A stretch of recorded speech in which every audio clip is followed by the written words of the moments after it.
Hi friends, నేను మీ అంజని. ముందుగా మీ అందరికీ ఎస్ఆర్కే హారర్ స్టోరీస్కి స్వాగతం, సుస్వాగతం. మీ అందరూ కూడాను బాగుండాలని మనస్ఫూర్తిగానైతే కోరుకుంటున్నాను. ఈరోజు వీడియోలోకి వెళ్ళబోయే ముందు నాదొక చిన్న request. For best realistic horror and thrilling experience కోసం తప్పకుండా హెడ్సెట్ని అయితే పెట్టుకోండి. అండ్ మీ హారర్ స్టోరీస్ నాతో షేర్ చేసుకోవాలి, మన ఛానల్లో వినాలి అనుకుంటే నేను ఇన్స్టాగ్రామ్ లింక్ని డిస్క్రిప్షన్లోనైతే ఇస్తున్నాను. అక్కడికి వచ్చి మీరైతే మీ స్టోరీస్ని నాతో షేర్ చేసుకోవచ్చు. మరింకెందుకు ఆలస్యం, లేట్ చేయకుండా వీడియోలోకి వెళ్ళిపోదామా?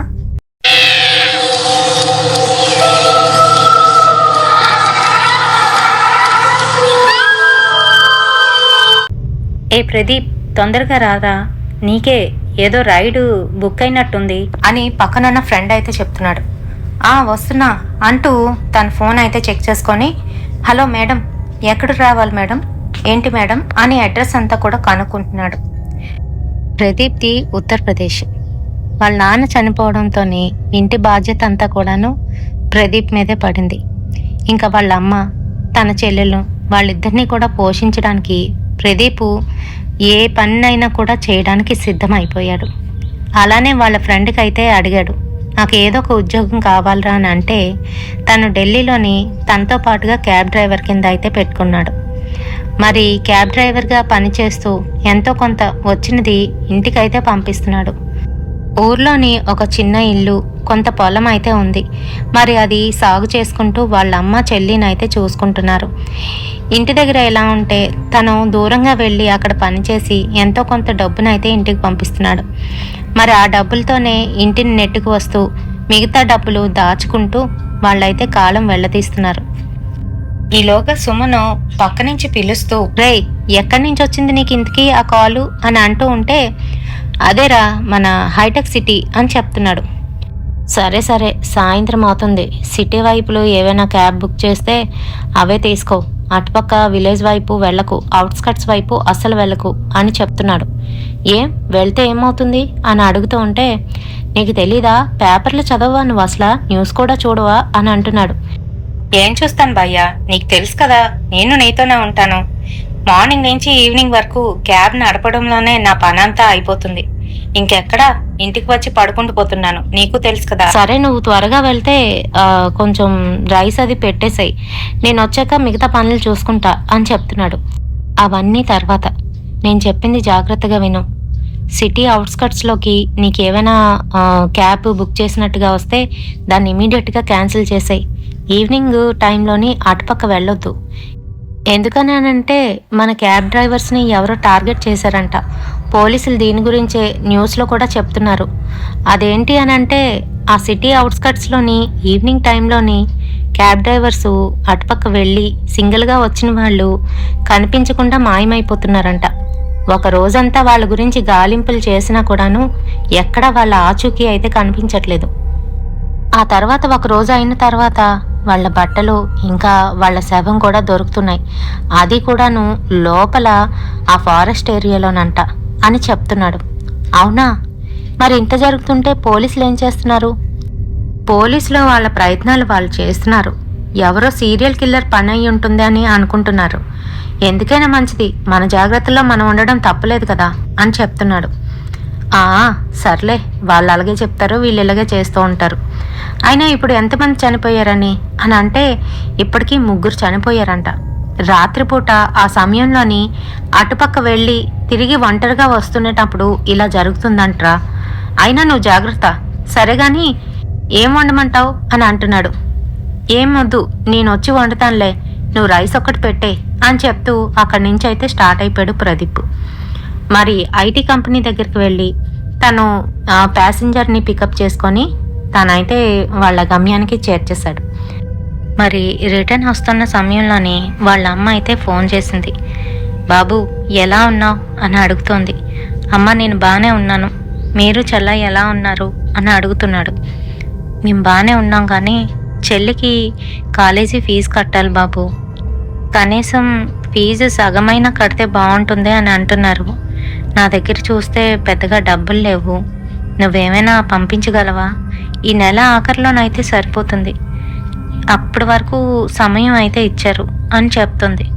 సరేనమ్మా, నేను ఎలాగైనా డబ్బులు పంపించడానికి ప్రయత్నిస్తాను, నువ్వు చెల్లి జాగ్రత్తగా ఉండండి అని చెప్తూ ఫోన్ అయితే దిగాలుగా కట్ చేశాడు. ఎందుకంటే ప్రదీప్ దగ్గర కూడా పెద్దగా డబ్బులు లేవు. సర్లే సుమన్ గారిని అడుగుదాం అని అనుకుంటున్నాడు. ఇంకా అలాగా స్టార్ట్ అయ్యాడో లేదో ఈలోగా తనకి మళ్ళీ ఐటీ కంపెనీ నుంచే ఇంకొక ప్యాసింజరు బుక్ చేసుకున్నాడు. ఎవరబ్బా అని చూసేసరికి అదొక అమ్మాయి నెంబర్ నుంచి అయితే వచ్చింది. సరే కాల్ చేశాడు. మేడం ఎక్కడికి వెళ్ళాలి అని అడుగుతున్నాడు. సిటీ అవుట్స్కట్స్లోకి వస్తారా అని అంటుంది. వస్తాను మేడం అంటూ తనైతే బండిని తీసేశాడు. మరి తెల్లవారి సుమన్ చెప్పిన విషయం అయితే అస్సలు పట్టించుకోలేదు. సరే ఇంకా తను వెళ్ళేసరికి ఒక అమ్మాయి అయితే నించొని కనబడుతుంది. అమ్మాయి చూడడానికి చాలా బాగుంది. తనతో పాటుగా మరొక అమ్మాయి అయితే అక్కడ నించొని ఉంది. ఇంకా ప్రదీప్ వాళ్ళ ముందుకు తీసుకువెళ్ళి అయితే ఆపాడు. ఆపగానే తనైతే డోర్ తీసుకొని లోన కూర్చుంది. మరో పక్క ఇంకొక అమ్మాయి కూడా కూర్చుంది. మరి కంపెనీ వాళ్ళకి క్యాబ్ ప్రొవైడ్ చేసినా కూడాను తన మటుకు తను ఎప్పుడు కూడాను క్యాబ్ని అయితే బుక్ చేసుకుంటూ ఉంటుంది. అది ఎందుకు అనేది మీకు ఆఖరిన అయితే తెలుస్తోంది. ఓటీపీ నెంబరు 2846 అని చెప్తూ తనైతే కూర్చుంది. తను కూర్చోగానే మొబైల్ అయితే తీసి అందులోనే చూసుకుంటుంది. మరోపక్క ఉన్న అమ్మాయి మటుకు బయటికే కిటికీలో నుంచి అయితే చూస్తూ ఉంది. ఇంకా అలా వాళ్ళ డ్రైవ్ అయితే స్టార్ట్ అయింది. అలా వెళ్తూనే ఉంది. అది చీకటి ప్రదేశం, సిటీ అవుట్స్కట్స్, అసలు చాలా నిర్జన ప్రదేశం అన్నమాట. ఎవ్వరు కూడాను పిట్ట మనిషి అయితే కనిపించట్లేదు. క్యాబ్స్ అయితే అక్కడ కనిపించట్లేదు. ఏవో 1-2 హెవీ వెహికల్స్ అయితే అక్కడి నుంచి వెళ్తున్నాయి. ఏంటో బాబు ఈ ప్రదేశం ఎలా ఉంది అని అనుకుంటున్నాడు. మరి తను వచ్చిన దగ్గర నుంచి ఒక్కనాడు కూడాను తనకి ఇటుపక్క అయితే ఎప్పుడూ రైడ్ అయితే రాలేదు. అందుకనే అలా అనుకుంటున్నాడు. ఇంకా ప్రదీప్ కొంత దూరం వెళ్ళేసరికి సడన్గా బ్రేక్ వేసి కారుని తీసుకువెళ్ళి ఒక పక్కకైతే తీసుకువెళ్ళి ఆపాడు. అంతే, అందులో కూర్చున్న అమ్మాయి ఏమైంది అని అడుగుతోంది. ఏం లేదు మేడం, కొంచెం అర్జెంట్ అంటూ గబగబా డోర్ తీసుకొని కిందకైతే దిగిపోయాడు. అందులోని కిటికీ వైపు కూర్చున్న అమ్మాయి డ్రైవర్ కాసి చాలా కోపంగానైతే చూస్తుంది. అది అబ్జర్వ్ చేసిన తను ఏంటి అమ్మాయి నన్నే కోపంగా చూస్తుంది అని అనుకున్నాడు.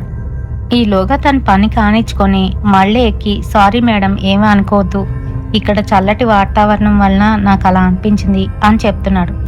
పర్వాలేదులేండి అని అంటూ ఇంతకీ మీరు ఎక్కడి నుంచి వస్తున్నారు ఏంటి అని మాటలు కలిపింది. వెంటనే తను కూడా మాట్లాడడం మొదలుపెట్టాడు. మాది ఢిల్లీలోనే మేడం, నా పేరు ప్రదీప్, మీ పేరు అని వెంటనే అడిగేశాడు. నా పేరు సుదీక్ష అండి అని చెప్పింది. ఓ నైస్ నేమ్ మేడం. ఇంకిద్దరూ మాట్లాడుకుంటూ వాళ్ళు వెళ్ళవలసిన గమ్యానికైతే వెళ్ళిపోయారు. ఇంకక్కడ ఎంత అయింది అని చెప్పి డబ్బులు అయితే తీసి ఇచ్చేసింది. సరేనండి అయితే అంటూ తనైతే వెళ్ళిపోయాడు.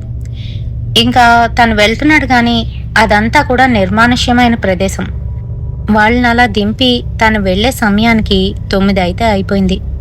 అబ్బా చాలా లేట్ అయిపోయింది అంటూ ఫాస్ట్గానైతే తీసుకువెళ్తున్నాడు. ఈలోగా చిన్నగా వర్షం కురవడం అయితే మొదలైంది. మెల్లగా మెరుపులు ఉరుములు అయితే పడుతున్నాయి. అదంతా కూడాను ఫారెస్ట్ ఏరియా కావడంతో బాగా చీకటిగా ఎటుపక్క నుంచి వెహికల్ వస్తుందా అనేది కూడా కనిపించట్లేదు. ఇంకా అలానే వెళ్తున్నాడు. పాటలు పెట్టుకుందాం కదా అని చెప్పి ఈ రేడియో స్టేషన్ని తిప్పుతూ ఉంటుండగా ఆ సమయంలోని మరొక రేడియోలోని ఇలా అయితే సమాచారం వస్తుంది.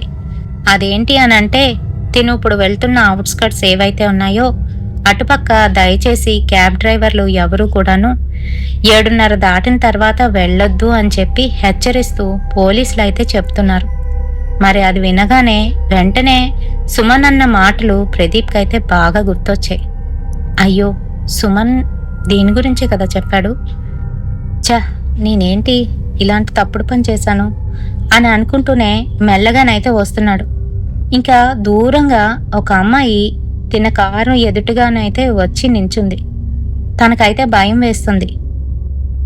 ఇంకా వెంటనే ప్రదీప్కి అయితే ఇలా ఆలోచన అయితే వచ్చింది. ఎవరిక్కడ కారు ఆపినా కూడాను ఎక్కించుకోకూడదు అని చెప్పేసి వెంటనే అటు కాసి చూడకుండా అలానే వెళ్ళిపోయాడు. ఇంకా ఇంటికైతే చేరుకున్నాడు. అమ్మయ్య అనుకున్నాడు.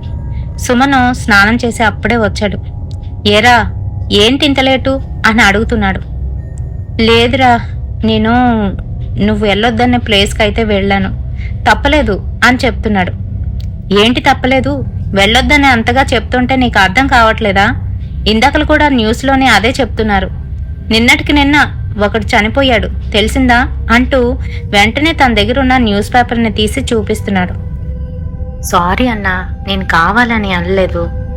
అదేంటంటే అమ్మ అప్పుడే ఫోన్ చేసింది, చెల్లెలు ఫీజు కట్టాలంటుంది.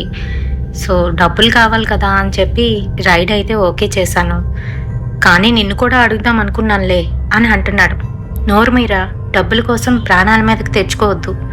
నేను చెప్పేది ఒకటే, నువ్వు ఎంత సంపాదించు, నీ ప్రాణానికి హానికరం కానిది చేస్తూ నువ్వు సంపాదించుకోవాలి. అంతేగాని ప్రాణాలకి ఇబ్బంది పెట్టుకొని నువ్వు సంపాదిస్తే మటుకు అది ఎందుకు పనికి రాకుండా పోతుంది. ఫీజే కదా, నేను ఇస్తానులే అని అంటున్నాడు. సరే అన్నా, రేపటికల్లా అరేంజ్ చేయగలవా? ఒక 5,000 అని అంటున్నాడు. 5,000ఆ? 5,000 అయితే నా దగ్గర ఇప్పుడు లేవురా, ఒక 2,500 వరకు అయితే నా దగ్గర ఉన్నాయి అంటూ తన జోబులో నుంచి తీసి ఇచ్చాడు. సరేనన్నా, సర్లే ఏం పర్వాలేదు, నేను మేనేజ్ చేసుకోగలను అని అంటూ తనైతే వంట మొదలు పెట్టేశాడు. ఇంకిద్దరు కూడాను వంట చేసుకొని తినేసి పడుకునే సమయానికి, అన్నా ఎంత చేసినా కూడాను మన వాళ్ళ కోసమే కదన్నా, దానికోసమే నేను తెగిస్తాను, అంతేగాని ఇంకేం కాదు, వేరేగా నన్ను తప్పుగా అర్థం చేసుకోకన్నా అని చెప్తున్నాడు. సర్లేరా, అలా ఏం కాదు, నేను పెద్దమ్మ గురించి చెల్లెల గురించి ఆలోచించే నీకు జాగ్రత్తలు అయితే చెప్తున్నాను రా. నువ్వు మీ ఇంటికి ఆదరవు కదా, నువ్వు లేకపోతే ఇల్లు ఎలా గడుస్తుంది? అంతేకాదు వాళ్ళు ఎలా ఉంటారు, ఎలా తింటారు, అందుకనే జాగ్రత్తగా ఉండాలి అంతే అని చెప్తున్నాడు. కానీ అక్కడికి వెళ్ళిన తర్వాత నాకు క్యాబ్ డబ్బులు ఎక్కువే వచ్చాయి అన్నోయ్ అని చెప్పాడు. వస్తాయి వస్తాయి, ఇంక పడుకో అని చెప్పేశాడు. లైట్ ఆఫ్ చేసి ఇద్దరు పడుకున్నారు. తెల్లవారేసరికి పక్కన సుమన్ అయితే కనిపించట్లేదు. అన్నా అన్నా, బ్రో ఎక్కడున్నావు అని అరుస్తూ ఉంటే తనైతే ఉలుకు పలుకు లేదు. ఏడి వీడు, తెల్లవారే ఎక్కడికి వెళ్ళిపోయాడు అంటూ లేచి అంతా కూడా చూసుకున్నాడు. ఎక్కడ సుమన్ అయితే కనిపించట్లేదు. బయటికి వెళ్ళి చూస్తే బయటనంతా కూడాను నిర్మానుష్యంగానైతే కనబడుతుంది.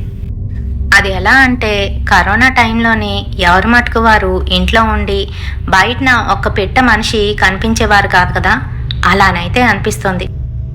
తనకి ఒకేసారి షివర్ అయితే వచ్చేసింది. ఏమవుతుంది అసలు అని అనుకుంటున్నాడు. ఈలోగా బాత్రూంలో నుంచి ఎవరో స్నానం చేస్తే ఎలా అయితే శబ్దం వస్తుందో అలా శబ్దాలు అయితే వస్తున్నాయి. ఓ లోనే ఉన్నాడా వీడు అనుకుంటూ సుమనన్నా సుమనన్నా అనుకుంటూ లోపలికైతే వెళ్ళాడు. అంతే, కాళ్ళ కింద ఎవరిదో శవం, అది తన్నుకొని ముందుకైతే పడిపోయాడు. చూసేసరికి సుమను అక్కడ చచ్చి పడి ఉన్నాడు. అతి దారుణంగా తన మెడలో నుంచి రక్తం అయితే బయటికి ఉబికి వస్తుంది. తన కళ్ళల్లో నుంచి చెవుల్లో నుంచి కూడా రక్తం వస్తుంది. చూడ్డానికి చాలా భయంకరంగానైతే కనిపిస్తున్నాడు. ఎవరిలా చేశారు అంటూ గట్టిగా అరుస్తూ సుమనన్నా సుమనన్నా అని గట్టిగా అరుస్తున్నాడు. పక్కనున్న సుమను లేచి కూర్చున్నాడు. రేయ్ ఏమైంది నీకు అంటూ లేపుతున్నాడు. ఒక్కసారిగా తుల్లిపడి లేచి కూర్చున్నాడు. చూసేసరికి తను పడుకొనే ఉన్నాడు. అప్పటికింకా 1:30 అవుతుంది. ఏమైందిరా నీకు, పడుకొని అంత గట్టిగా అరుస్తున్నావు, నా పేరు పిలుస్తున్నావు, ఏమైంది అని అంటే చెమటలు పట్టేసిన తన మొహాన్ని తుడుచుకుంటూ ఏం లేదన్నా ఏం లేదు అంటూ మళ్ళీ పడుకుని పోయాడు. ఏంటి ఇలాంటి కళ అని అనుకున్నాడు. తెల్లవారి తన పనికి యథావిధిగానైతే వెళ్ళిపోయాడు. తను క్యాబ్ రైడ్లన్నీ కూడా పూర్తి చేసుకొని సాయంత్రం ఆ రోజు త్వరగానైతే ఇంటికి వచ్చేసాడు. మరి తను వండుతున్న సమయంలోనే ఒక క్యాబ్ అయితే బుక్ అయింది. మళ్ళీ అదే ఐటీ కంపెనీ నుంచి. ఎవరని చూసేసరికి అదే అమ్మాయి. సో తినేం చేశాడంటే వెంటనే రైడ్ని అయితే క్యాన్సిల్ చేసేసాడు. క్యాన్సిల్ చేస్తే ఆ అమ్మాయి కంపెనీ వాళ్ళకి కాల్ చేసి ఇలా అటుపక్క వెళ్ళడానికి నేను ఏ క్యాబ్ బుక్ చేసినా కూడాను క్యాన్సిల్ చేస్తున్నారు రైడ్ని, ప్లీజ్ నా ఎలా అయినా ఒప్పించి ఆ పర్టికులర్ పర్సన్ని ఇటుపక్క వచ్చేటట్టు చేయండి అని చెప్పేసి వాళ్ళు రిక్వెస్ట్ చేస్తే ఆ కంపెనీ వాళ్ళు డ్రైవర్కి అయితే కాల్ చేశారు. పలానా చోట ఒక సింగిల్ లేడీ రైడ్ కోసం అయితే వెయిట్ చేస్తున్నారు. ఆమె సిటీ అవుట్స్కట్స్కి వెళ్ళాలి, ప్లీజ్ మీరే ఎలాగైనా తన్ని డ్రాప్ చేయండి అని చెప్పేసి వీళ్ళైతే చెప్పడం జరిగింది. సో వెంటనే తనైతే కీస్ తీసుకొని, ఇంట్లో సుమన్ కూడా లేడు, తనకి చెప్పకుండానే వెళ్ళిపోయాడు. సో వెళ్ళిన తర్వాత సేమ్ అదే అమ్మాయి, నిన్న ఎవరైతే బుక్ చేసుకుందో అదే అమ్మాయి, ఆ అమ్మాయి పక్కన మరొక అమ్మాయి అయితే నించొని ఉన్నారు. ఓహ్ వీళ్ళ అంటూ దగ్గరికి అయితే వెళ్ళాడు. సుదీక్ష గారు మీరా అని అన్నాడు. ప్రదీప్ గారు, ఇటుపక్క ఎవ్వరు కూడా రైడ్కి అయితే రావట్లేదండి, ప్లీజ్ మీరు నాకు తెలుసు కాబట్టి మిమ్మల్ని ఎలాగైనా బుక్ చేయమని అడిగాను కంపెనీ వాళ్ళని, ఏమీ అనుకోవద్దండి, ప్లీజ్ నన్ను డ్రాప్ చేయరా, మా ఇంటికి డ్రాప్ చేయరా అని అంటుంది. నేను కావాలంటే ఎక్కువ కూడా ఇస్తాను అని అంటూ ఉంటే, లేదు మేడం అలా ఏం కాదు, ఎక్కి కూర్చోండి అని చెప్తే ఇద్దరు కూడా ఎక్కి కూర్చున్నారు. ఒక అమ్మాయి అలానే కిటికీ వైపు అయితే కూర్చొని చూస్తోంది. మీకు కావాలంటే ఎక్స్ట్రా కూడా పే చేస్తాను, ప్లీజ్ అండి, ప్రతిరోజు మీరే కొంచెం నన్ను పికప్ చేసుకొని డ్రాప్ చేయరా అని అంటుంది. అలా కాదండి, ఇటుపక్క క్యాబ్ డ్రైవర్స్ ఎవరు కూడా రాకపోవడానికి గల కారణం ఏంటో మీకు తెలుసా అని అన్నాడు. ఏమై ఉంటుంది, సిటీ అవుట్స్కట్స్ అనా, అక్కడ మళ్ళీ రిటర్న్లో వచ్చేటప్పుడు ఇంకా ప్యాసింజర్స్ ఉండరనా అని అంటుంది. లేదు లేదు అందుకు కాదండి, అందరూ భయపడుతున్నారా దేనికని అని అంటూ ఉంటే, అక్కడ అనుమానాస్పదంగా 3 క్యాబ్ డ్రైవర్లు అయితే చనిపోవడం జరిగిందండి. అది కూడాను ఎవరైతే సింగిల్గా వెళ్తూ ఉంటారో వాళ్ళు అలా చనిపోతున్నారు. పైగా ఒక రోజంతా కూడా వాళ్ళ డెడ్ బాడీ అయితే దొరకట్లేదంట. ఆ తర్వాత వాళ్ళ శవం ఒక పక్క, మళ్ళీ వాళ్ళ బట్టలు మరో పక్క, వాళ్ళ వస్తువులు ఇంకొక దగ్గర అలా అయితే దొరుకుతున్నాయంట. పోలీసులు ఇదేదో మిస్టీరియస్ కేస్ అని, ఎవరో అగాంతకుడు కావాలనే సీరియల్ కిల్లరు ఇలా చంపుతున్నాడని అనుకుంటున్నారండి. అందుకే అందరం భయపడుతున్నాం, సో అందుకే రావట్లేదు అని చెప్పాడు. ఓ మై గాడ్, అలా అయితే చాలా కష్టమే.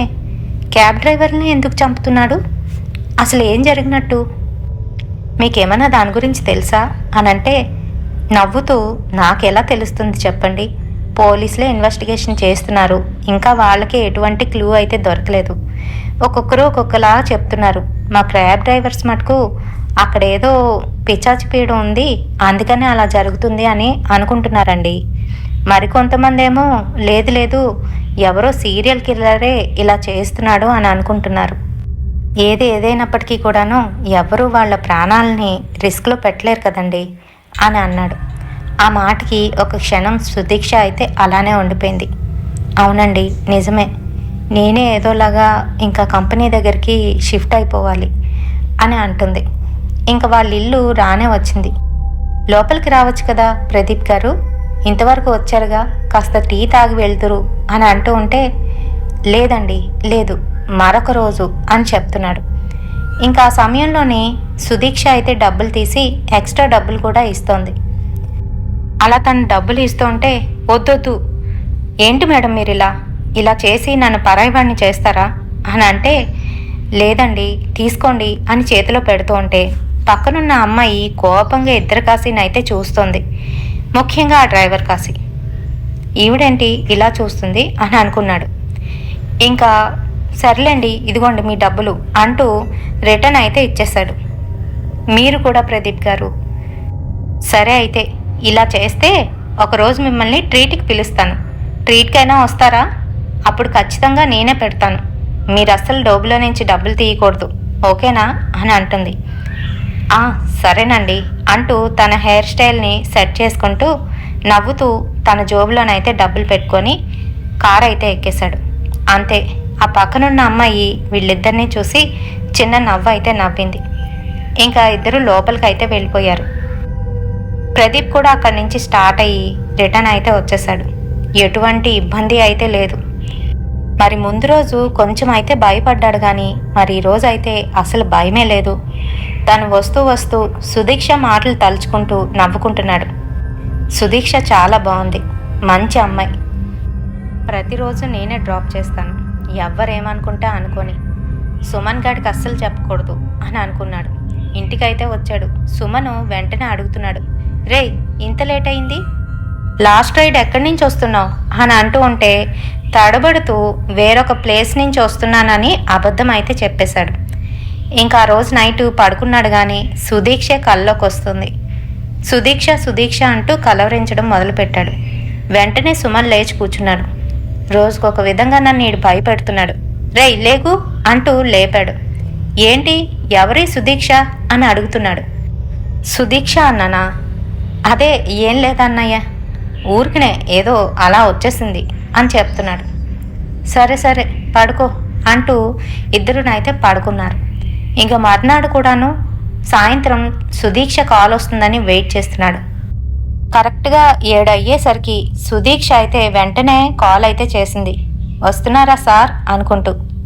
వచ్చేస్తున్నాను మేడం, ఒక్క 5 నిమిషాలు అంటూ గబగబా తన షర్ట్ అయితే వేసుకున్నాడు. అద్దంలోని తల దూకొని కొంచెంగా పౌడర్ రాసుకొని ఇంకా కార్ కీస్ పట్టుకొని బయలుదేరిపోయాడు. తను ఎంత సంతోషంగా ఉన్నాడు అని అంటే ఏదో తన లవ్వర్ని మీట్ అవుతున్నట్టుగా ఫీల్ అవుతున్నాడు. మరి అక్కడికి వెళ్ళిన తర్వాత సుదీక్ష తిన్న చూడగానే నవ్వుతూ ఇక్కడే ఆపండి అంటూ ఆపి ఈ రోజైతే తను ఫ్రంట్ సీట్లోనైతే కూర్చుంది. మేడం వెనక్కి కూర్చుంటారేమో అని అంటూ ఉంటే, పర్వాలేదు సార్, మీరు ముందునున్నారు కదా, నేను కూడా ముందును కూర్చుంటానులేండి, బ్యాక్ని కూర్చొని నాకు బోర్ కొట్టేస్తుంది. ఓహో ఇంకా ఎవరైనా రావాలా అని అటు ఇటు చూస్తున్నాడు. ఇంకెవరు రావాలి అని అంటే అదే మీ ఫ్రెండ్ అని అంటున్నాడు. మా ఫ్రెండా? తను ఈరోజు రాలేదు. ఓహో అంటూ ఇంకా రైడ్ అయితే స్టార్ట్ చేశాడు. మీ ఫ్రెండ్ ఎప్పుడూ అలా మౌనంగా ఉంటుందా? తను మాట్లాడదా ఎవరితోని? ఇంతకీ మీ ఫ్రెండ్ పేరేంటి అని అడిగాడు. మా ఫ్రెండ్ పేరు కుసుమ, అయినా తను మౌనంగా ఉంటుంది, దానికి మీకు సంబంధం ఏంటి అని అంటుంది. అదేం లేదండి, ఊరికినే అడిగా అంటూ ఇద్దరు మాట్లాడుకుంటూ వెళ్తున్నారు. మరి ఇద్దరు మనసులు కలిసాయి. ఎప్పటి నుంచో వీళ్ళిద్దరూ ఒకరికొకరు తెలిసినట్టుగానైతే ఒకరితో ఒకరు మాట్లాడుకుంటూ దగ్గర అవుతూ వాళ్ళ అభిరుచులు తెలుసుకుంటున్నారు. ఈలోగా వాళ్ళని క్రాస్ చేసుకుంటూ ఒక క్యాబ్ డ్రైవర్ అయితే ఫాస్ట్గా వెళ్తున్నాడు. తన సీట్ పక్కన ఎవరో ఉన్నట్టుగా మాట్లాడుతూ వెళ్తున్నాడు. కానీ అక్కడ ఎవరూ కనిపించట్లేదు. అంతేకాదు దూరం నుంచి ఒక నీడైతే కనిపిస్తుంది మరి ప్రదీప్కి.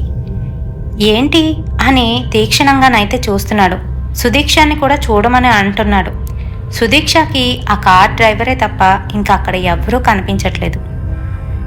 నాకెక్కడెవరూ కనిపించట్లేదే అని అంటుంది. లేదండి చూడండి, ఎవరితోనో మాట్లాడుతున్నాడు ఆ డ్రైవరు. అమ్మో ఈ టైంలో ఒక్కడే వెళ్తున్నాడు, భయం లేదా అని అనుకుంటున్నాడు. ఏమవుతుందండి అని మళ్ళీ అడుగుతుంది. అదేనండి నిన్న మీకు చెప్పాను కదా, ఇక్కడ ఎవరో సీరియల్ కిల్లర్ ఉన్నారని, వాళ్ళు ఏదైనా చేస్తే పాపం ఒక్కడే వెళ్తున్నాడు, తెలీదేమో అని అంటున్నాడు. మీరు చాలా మంచివారండి, ప్రతి ఒక్కరి గురించి ఆలోచిస్తారు అని నవ్వుతూ సుదీక్ష అయితే అంది. ఈలోగా ఆ కారు కూడా దాటి వెళ్ళిపోయింది. మరి ఇద్దరు అలానే మాట్లాడుకుంటున్నారు. సుదీక్ష కళ్ళలోని ప్రదీప్ మీద ప్రేమ అయితే క్లియర్గా కనిపిస్తుంది. మరి అలానే మాట్లాడుకుంటూ వాళ్ళ ఇంటి దగ్గరికి అయితే వచ్చేసారు. ప్రదీప్ వెళ్ళిపోబోతూ ఉంటే, ఇదిగోండి డబ్బులు తీసుకోకుండా వెళ్ళిపోతారా అంటూ డబ్బులు అయితే తీసి ఇస్తుంది. దానికి నవ్వుతూ ప్రదీప్ అయితే తీసుకున్నాడు. ఇంట్లోకి రావచ్చు కదా, కొంచెం టీ తాగి వెళ్తురు అని అంటుంది. ఇప్పుడే వచ్చారు కదండి, మీరు రిలాక్స్ అవ్వండి, తర్వాత ఇంకో రోజు అని అంటూ ఉంటే, లేదు ఇప్పుడే రావాలి అని అంటుంది. మరి సుదీక్ష అయితే 3 రోజుల నుంచి ప్రదీప్ని అబ్జర్వ్ చేస్తుంది. ఆడవాళ్లతోని ఎంత గౌరవంగా ఉండాలి, ఎలా మాట్లాడాలి, ఇంకా మంచితనం, ఇవన్నీ కూడాను సుదీక్షని బాగా ఆకట్టుకున్నాయి. కానీ ప్రదీప్ నోటంట ముందు విందామని ఎదురు చూస్తూ ఉంది. మరి ఇదే సమయం అనే అనుకుందో ఏంటో, వెంటనే తను ఇంట్లోకైతే రమ్మని అంటుంది. ప్రదీప్ని ఇంట్లోకి టీ తాగుదామని రమ్మని పిలుస్తోంది. సరేనని ప్రదీప్ అయితే లోనికి వచ్చాడు. ఈలోగా దగ్గుతూ గట్టిగాను అరుస్తున్నారు. ఎవరది అని అంటూ ఉంటే, మా నాన్నగారండి, కొంచెం ఒంట్లో బాగాలేదు, మంచంకే పరిమితి అయిపోయారు, ఉండండి ఒక్క నిమిషం అంటూ కూర్చోండి అని చెప్తూ లోపల రూమ్లోకి అయితే వెళ్ళిపోయింది.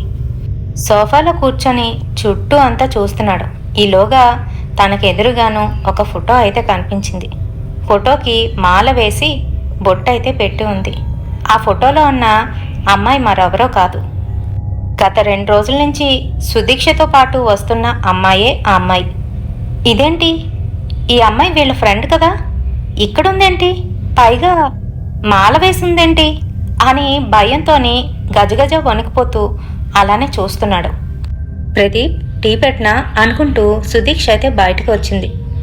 వెంటనే తను ఆశ్చర్యపడుతూ ఈ ఈ ఈ ఫోటో ఈ ఫోటో ఎవరిది అని సుదీక్షను అయితే అడుగుతున్నాడు. అది మా శ్రీయ అక్కది అని చెప్పింది. శ్రీయనా, నీతో వస్తున్న అమ్మాయి కాదా అని అంటున్నాడు. వాట్ నాన్ సెన్స్, నాతో ఎందుకు వస్తుంది? గత 2 రోజులుగా మనతోనే కదా నన్ను క్యాబ్లో వచ్చింది ఈ అమ్మాయి, ఇక్కడే దిగింది నీతో పాటుగా అని అంటూ ఉంటే, హోల్డ్ ఆన్, నువ్వు ఎవరి గురించి మాట్లాడుతున్నావు? నా ఫ్రెండ్ గురించా? మా ఫ్రెండ్ కుసుమ వాళ్ళది ఇక్కడ కాదు, వాళ్ళ ఇల్లు మా ఆఫీస్ వెనకాతల అపార్ట్మెంట్స్. తనే నాతో పాటు వచ్చింది, ఇంకెవరు? అక్కడ నన్ను డ్రాప్ చేసిన తర్వాత తను వెళ్ళిపోయింది అని అంటుంది. కాదు, ప్రతిరోజు నీ పక్కనే కదా ఈ అమ్మాయి కూర్చుండేది, తను అటుపక్క కిటికీ వైపు చూస్తూ ఉండేది, నువ్వేమో సెల్ ఫోన్ చూసుకుండేదానివి, నాకు పిచ్చెక్కుతుంది అని అంటున్నాడు. ఆ మాటలకి ప్రదీప్ని చూస్తూ కోపంగా, నీకేనా పిచ్చా? మా అక్క చనిపోయి 6 months అవుతుంది అని ఏడుస్తూ అక్కడే కుప్పకూలిపోయింది. ఏడుస్తూ ఉంది. తన్ని ఓదారుస్తూ, అసలు నిజంగా నేను చెప్పింది విను, రోజు మన క్యాబ్లోని తిను కూడా ఉంటుంది అని అంటున్నాడు. ఆ మాటలకి, మళ్ళీ ఇలాంటి మాటలు మాట్లాడుకు, నువ్వేదైనా వేళకులం చెయ్యాలనుకుంటే వేరే దాని మీద చెయ్యి, కానీ ఇలా కాదు. నాకు మా అక్క అంటే చాలా ఇష్టం, మా అక్కను కోల్పోయాం, మా అక్క చాలా దారుణంగా చనిపోయింది అని చెప్తూ ఏడుస్తుంది. అసలు ఏం జరిగింది, అసలు మీ అక్క ఎలా చనిపోయారు అని అడుగుతున్నాడు కుతూహలంగా. అక్క కూడా నేను చేస్తున్న ఐటీ కంపెనీలోనే వర్క్ చేస్తూ ఉండేది. లాస్ట్ ఇయర్ వరకు బాగానే ఉంది. ఇక్కడికి మేము షిఫ్ట్ అయిపోయిన తర్వాత అక్క ప్రతిరోజు కూడాను కంపెనీ వాళ్ళు ప్రొవైడ్ చేసిన క్యాబ్లోనైతే వచ్చేది. ఆ క్యాబ్ డ్రైవర్ ఎలాంటి వాడో ఏంటో వాడి గురించి ఫుల్ డీటెయిల్స్ తీసుకోకుండానే కంపెనీ వాళ్ళు రిక్రూట్ చేసుకున్నారు. మరి అలానే ఎప్పుడులానే అక్క నీరసంగా తన వర్క్ కంప్లీట్ చేసుకొని ఇంటికి అయితే వస్తుంది. ఆ రోజు బాగా నీరసంగా ఉండడంతో అక్క అయితే కళ్ళు మూసుకొని పడుకుంది.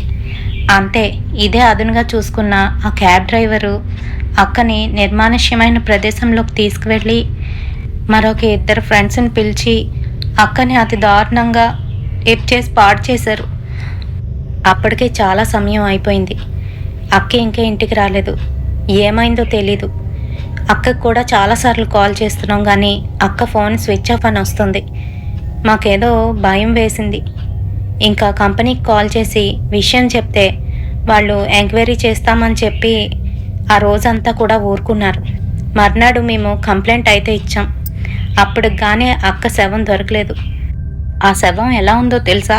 అతి దారుణంగా చేసేసారు దాని మొహాన్ని కూడాను. అసలు మొహం కూడా గుర్తుపట్టనివ్వకుండా మొహం మీద ఘాటులు అంతా కూడాను సగం కాల్ చేశారు. ఆ అక్క ఒంటి మీద కూడా బట్టలు లేవు అని చెప్తూ ఏడుస్తోంది. అది చూస్తున్న నాన్న అక్కడికక్కడే కుప్పకూలిపోయారు. పెరాలసిస్ వచ్చేసి మంచం మీద పడిపోయారు. అప్పటి నుంచి నేనొక్కదాన్నే ఇంటిని అలా లాక్కొస్తున్నాను. నాకెవరూ లేరు.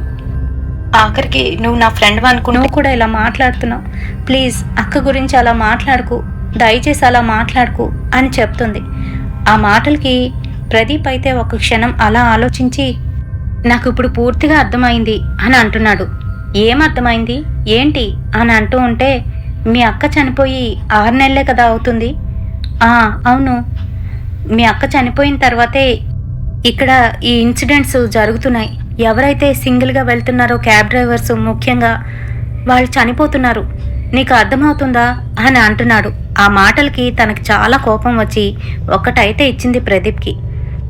ఛీ, నువ్వు ఇలాంటి మాట్లాడతావని అనుకోలేదు.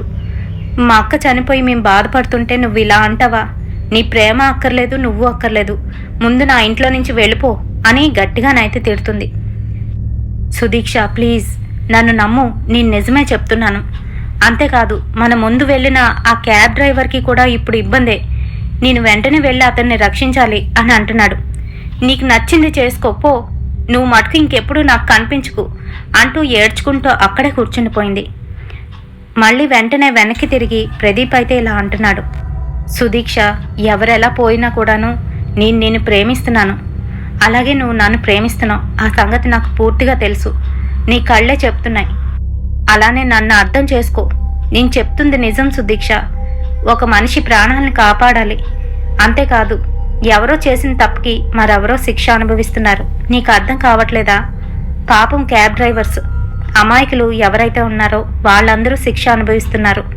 దయచేసి నన్ను అర్థం చేసుకో. అర్థం చేసుకున్న దానివైతే నాతో రా, లేకపోతే వద్దు, నేనే వెళ్ళిపోతాను. ఇంకెప్పుడు నీకు కనిపించను అనుకుంటూ అక్కడి నుంచి అయితే వెళ్ళిపోయాడు. సుదీక్ష మటుకు ఏడుస్తూ ఏడుస్తూ అక్కడే కుప్పకూలిపోయింది. ఏడుస్తుంది కానీ మరోవైపు ప్రదీప్ అనే మాటలన్నీ కూడా గుర్తు చేసుకుంటుంది. అవును కదా, నిజమే, అలానే జరుగుతుంది. అయినా నేను ప్రదీప్కి సహాయం చెయ్యాలి.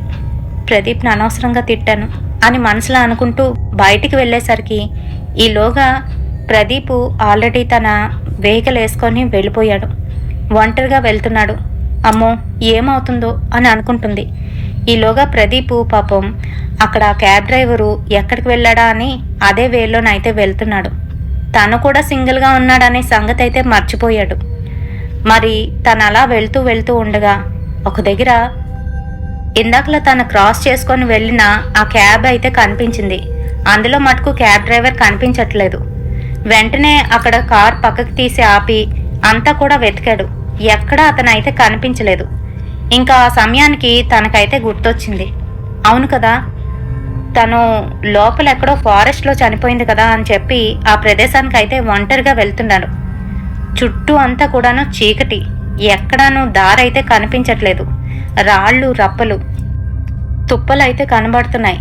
ఎక్కడికక్కడ అడుగు వేద్దామంటే ఏ పాము వచ్చి కాటేస్తుందా, ఏ పురుగొచ్చి కరుస్తుందా అని భయం వేస్తుంది.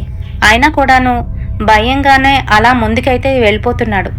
మరి అక్కడ దూరం నుంచి ఆ క్యాబ్ డ్రైవర్ అరుపులు అయితే వినబడుతున్నాయి. వెంటనే నేను వస్తున్నాను అని గట్టిగా అరుచుకుంటూ ఆ అరుపుల వైపే తన నడకనైతే సారిస్తున్నాడు. కొంచెం ముందుకు వెళ్ళాడో లేదో అతనికి సంబంధించిన బట్టలు, షూ, ఇంకా బెల్ట్ అయితే కనిపించాయి. ఏంటిది అనుకుంటూ ముందుకైతే వెళ్తున్నాడు.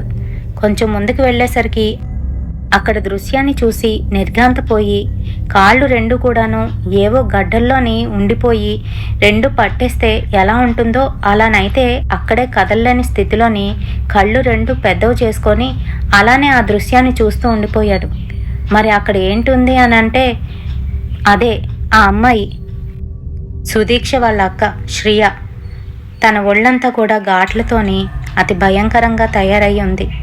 ఒంటి మీద చిరిగిపోయిన బట్టతోని జుత్తంతా కూడాను విరబూసుకొని గట్టిగా నవ్వుతూ ఆకాశంలో ఎగురుతూ తన కళ్ళని రెండింటినీ కూడాను పెద్దవి చేసి అతని కాసి చూస్తూ దగ్గరికి వెళ్ళి ఒక్కసారిగా పీక అయితే తిప్పేసింది. అంతే, గట్టిగా అరుస్తూ అతనైతే అక్కడ కుప్పకూలిపోయి పడిపోయాడు. ఆ దృశ్యాన్ని చూసిన నేను భయంతోని అక్కడే గట్టిగా అరిచేశాను. నన్ను చూసి నా వైపు అయితే వస్తుంది.